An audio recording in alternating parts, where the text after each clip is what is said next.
Halo, selamat siang dari Jogja. Saya Andi dari Juara Media. Di video kali ini kita kedatangan sampel VGA card dari Gigabyte, serinya Aero. Dan ini menggunakan chipset GPU RTX 40 Super Series yang diluncurkan Nvidia kurang lebih awal tahun kemarin ya di event CES Las Vegas. Sudah saya build jadi seperti ini PC-nya. Jadi memang yang namanya Aero itu tema warnanya putih-putih silver gitu ya. Personally saya suka sih dengan tema warnanya, dengan desainnya yang elegan, tidak terlalu ngejreng. Dan PC build kita kali ini bertemakan warna putih untuk menyamakan temanya dengan VGA card-nya. Dan juga kita dapat sampel motherboard. Jadi untuk PC build kita kali ini kita juga menggunakan motherboard dari Gigabyte serinya Aero. Sama serinya dengan VGA card-nya, serinya Z790 chipsetnya. Dan jadinya seperti ini. Personally saya suka, nggak terlalu rame, nggak terlalu ngejreng, elegan, dan desainnya tanda kutip minimalis. Saya cukup tertarik sama VGA card ini, terutama karena ini menggunakan RTX 40 Super Series. Dan SKU yang ini menurut saya adalah SKU yang paling menarik, RTX 4070 Ti Super. Kenapa saya bilang paling menarik? Habis ini kita bahas. Jadi ceritanya Nvidia di awal tahun 2024 kemarin meluncurkan 3 SKU VGA card mereka dengan nama RTX 40 Super Series. Dan ini adalah salah satunya, yang tengah-tengah. Jadi ada RTX 4070 Super, RTX 4070 Ti Super, dan RTX 4080 Super.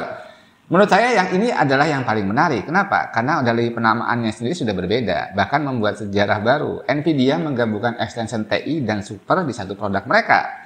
Jadi sebelumnya selalu berdiri sendiri-sendiri, Ti sendiri, Super sendiri. Kalau kita lihat ke belakang mungkin 20 tahun yang lalu, GeForce 2 Ti ya, kalau kalian udah lahir di zaman segitu ya.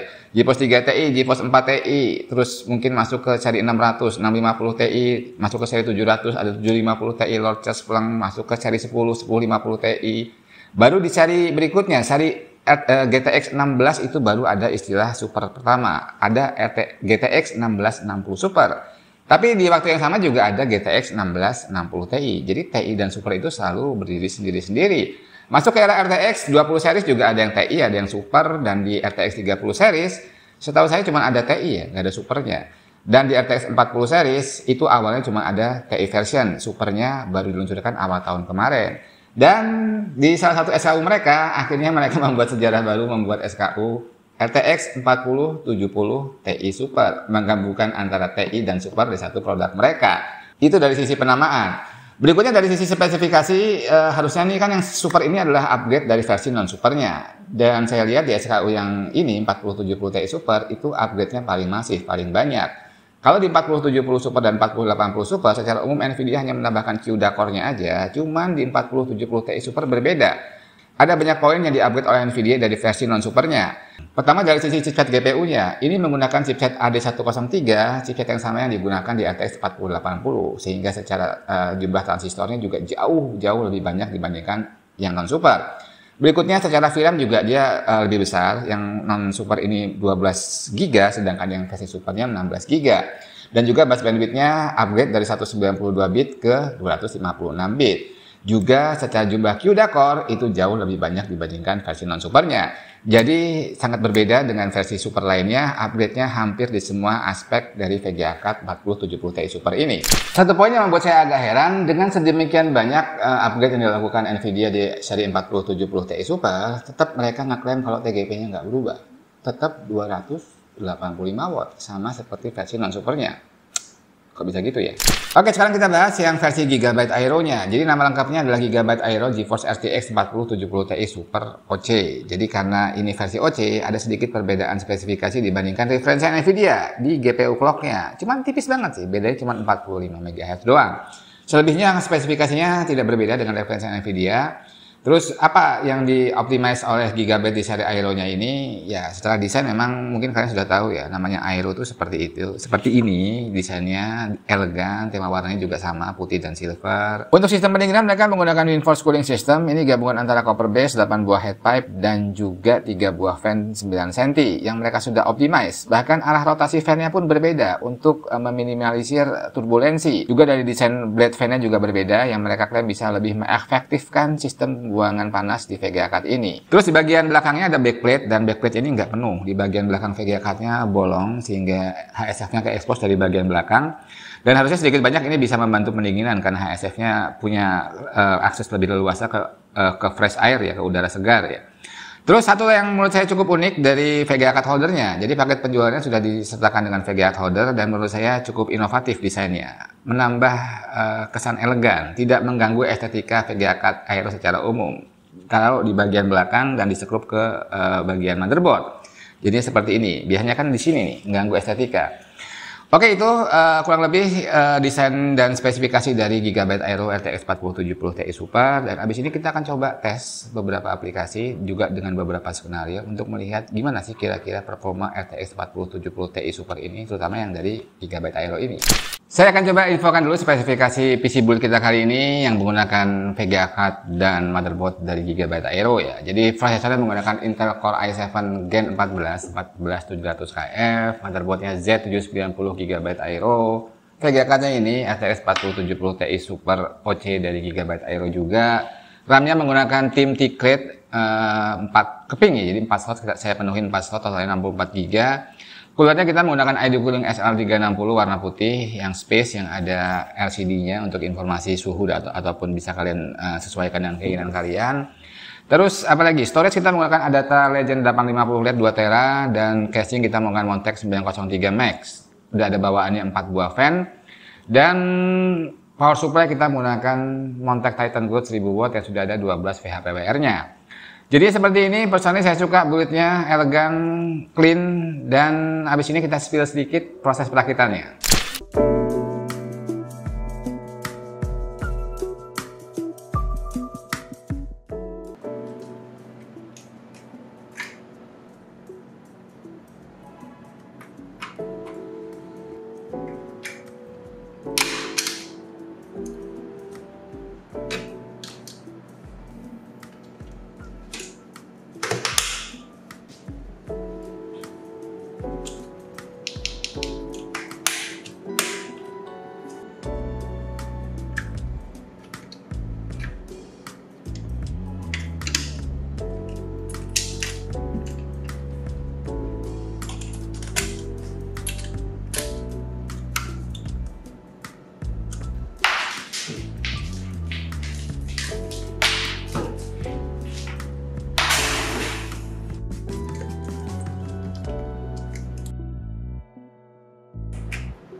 Ya, saya nggak otak-atik apa-apa di BIOS, cuma ngelot XMP-nya doang supaya jalan 6400 dan ternyata tim tiket ini bisa jalan sesuai profilnya SMP 6400 dengan 4 keping.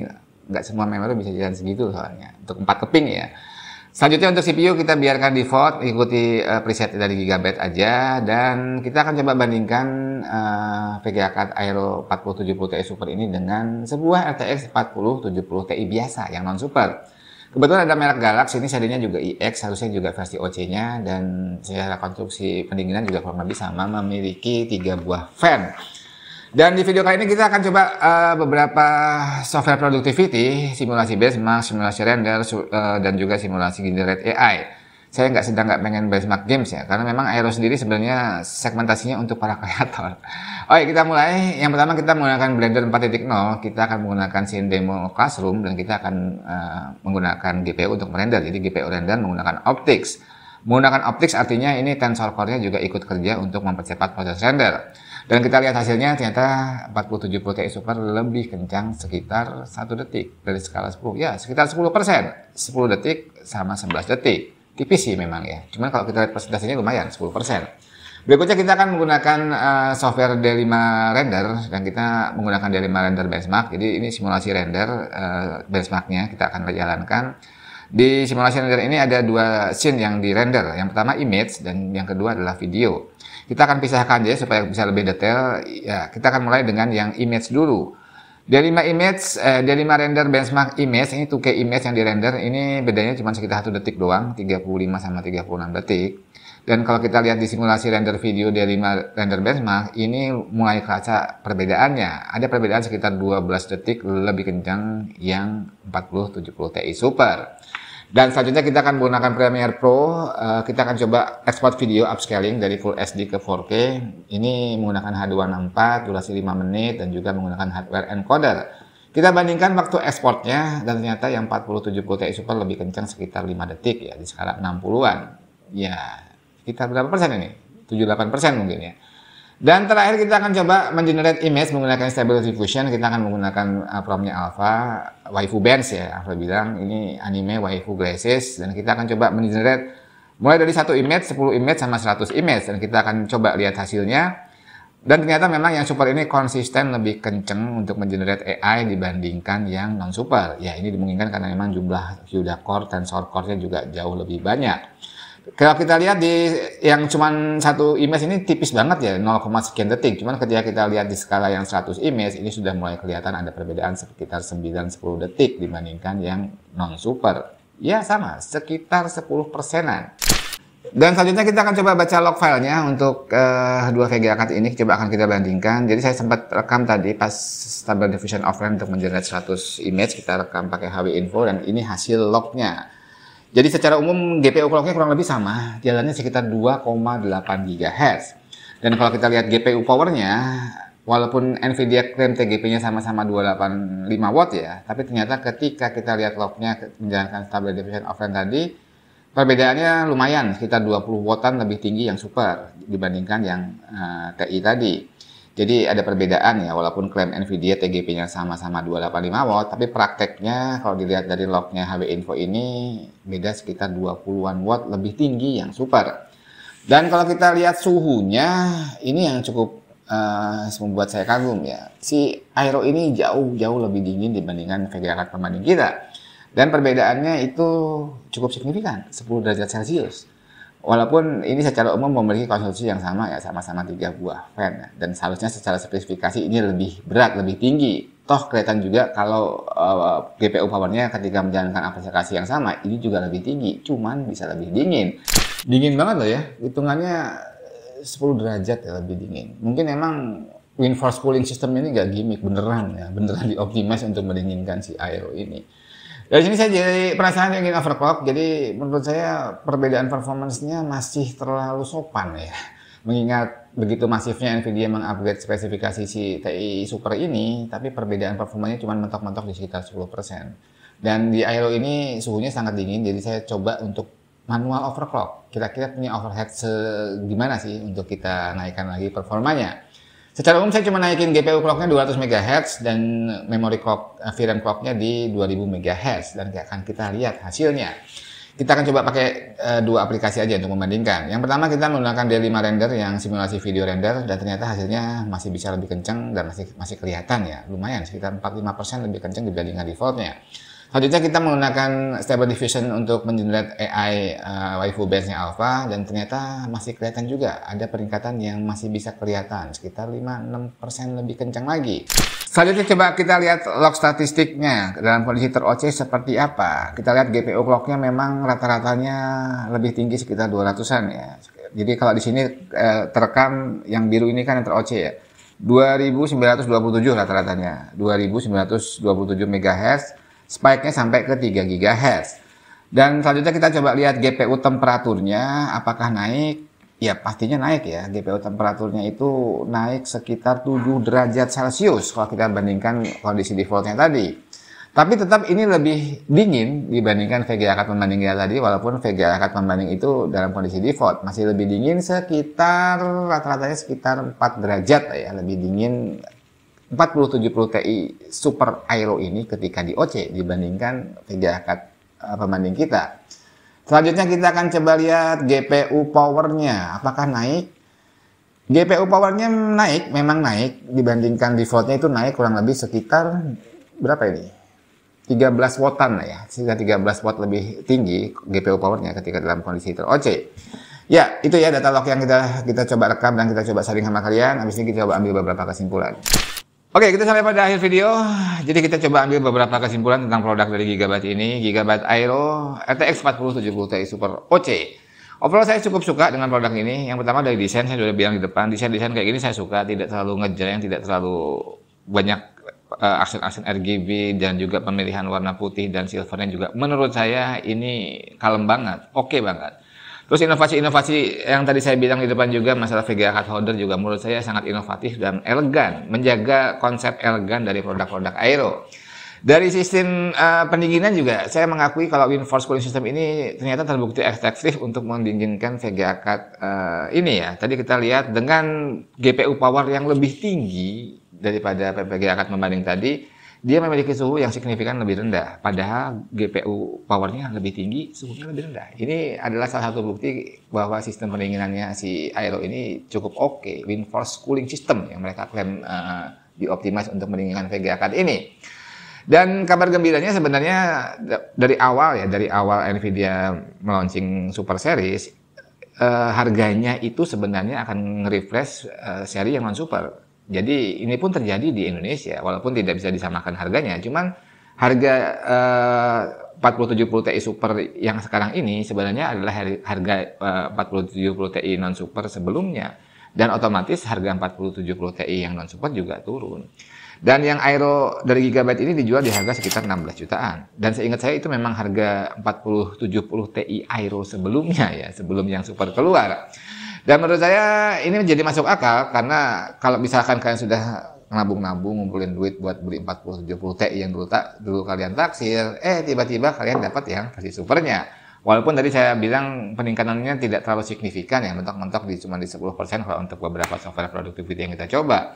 Cuman khususnya di Aero ini masih punya headroom overclock yang lumayan karena memang sisi pendinginannya proper. Tadi kita coba tweaking dan itu bisa meningkatkan juga performanya lebih tinggi lagi. Dan suhu serta konsumsi daya juga naiknya nggak terlalu tinggi. Menurut saya masih sangat proper lah. Kalau kalian ingin sedikit menaikkan clocknya supaya performanya lebih tinggi untuk dipakai harian. Overall saya cukup puas dengan PC build kita kali ini. Secara visual ganteng banget, tema warna putih, inline banget sama VGA card Aero dan juga motherboard Gigabyte Aero. Cuman ini doang ya, mengganggu saya. Cukup mengganggu menurut saya. Karena ini pakai 12 VA power dan ternyata saya nggak punya extension kabel untuk yang 12 VA power. Jadi langsung dari PSU dan warnanya hitam dan masih sleeving seperti ini. Sedikit mengganggu estetika. Gimana menurut kalian? Monggo tulis di kolom komentar. Itu aja yang kita bisa sharing pada video singkat kali ini. Semoga ini bisa menginspirasi, memberikan info yang berguna, paling nggak bisa nambah wawasan kalian. Semoga bermanfaat. Sampai jumpa di video berikutnya. Salam istimewa dari Jogja. Itu aja yang bisa kita sharing pada VGA kali ini. VGA kali ini.